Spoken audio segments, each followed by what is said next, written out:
Às vezes preferimos nos agarrar à infelicidade, pois ela nos parece mais segura ou maior. Ou então, porque a consideramos inocência, mérito ou garantia para a felicidade que está por vir. Assim, talvez, menosprezemos a felicidade como algo habitual, transitório e fugaz, ou a tememos como culpa, traição, sacrilégio ou sinal de infelicidade. Por isso, chamei a história da felicidade dupla. Página 123, Felicidade Dupla, que é um texto que a gente já conhece do livro No Centro Sentimos Leveza.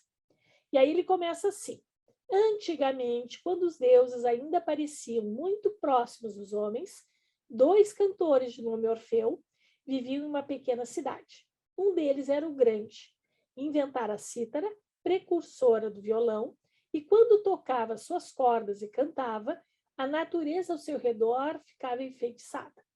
Animais selvagens deitavam mansos aos seus pés, árvores altas se curvavam até ele. Nada resistia às suas canções. Por ser tão grande, cortejou a mais bela mulher. Em seguida, começou seu declínio. A bela Eurídice morreu durante a cerimônia de casamento. E o cálice cheio se rompeu ainda quando ele o erguia. Porém, para o grande Orfeu, a morte não era o fim. Com a ajuda de sua elevada arte, descobriu a entrada para os infernos, desceu ao reino das sombras, atravessou o rio do esquecimento, passou pelo Cérbero, compareceu vivo perante o trono do Deus dos mortos e comoveu-o com sua canção. A morte libertou Eurídice, porém com uma condição. Orfeu não poderia virar-se para vê-la até que ambos deixassem os infernos. Orfeu ficou tão feliz que não notou o escárnio por trás desse favorecimento. Pôs-se a caminho de volta à vida, ouvindo os passos de sua amada esposa atrás de si.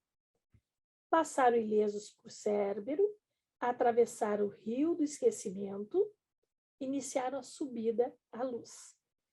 Viram-na de longe. Então Orfeu ouviu um grito. Eurídice havia tropeçado.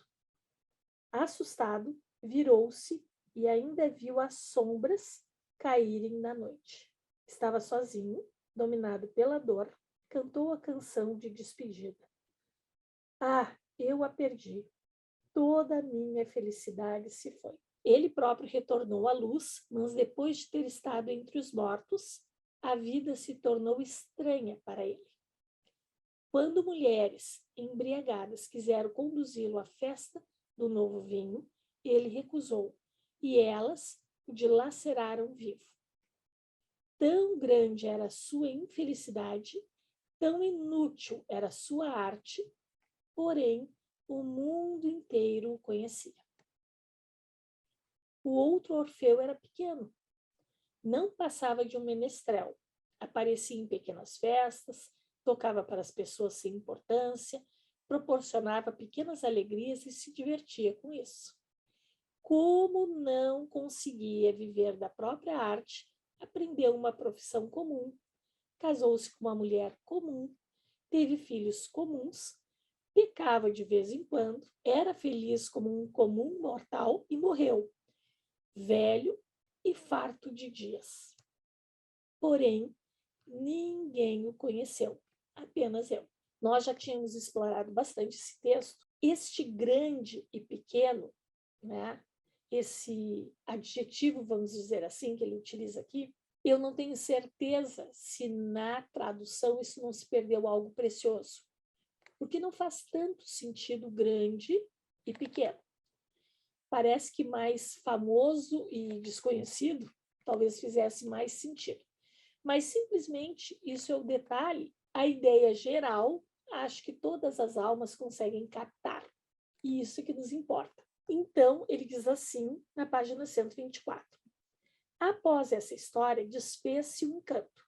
Escrevi muitas outras. Elas me ocorriam de maneira totalmente espontânea em determinadas situações.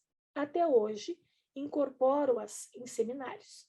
Muitas vezes uma história destina-se a determinado cliente, mas não o revelo. Sempre a narro para todo o grupo, pois com frequência os outros também se comovem com ela. Foi o que ocorreu, por exemplo, com a seguinte história, que na verdade era para um cliente que sofria de asma. Então, essa história seguinte aqui, ela é muito importante, por quê? Porque ela tem um destino certo. Que destino é esse? Alguém que sofre de asma. Para quem a gente deve lembrar? De pessoas que sofrem de asma. Embora todos possam se beneficiar com essa história.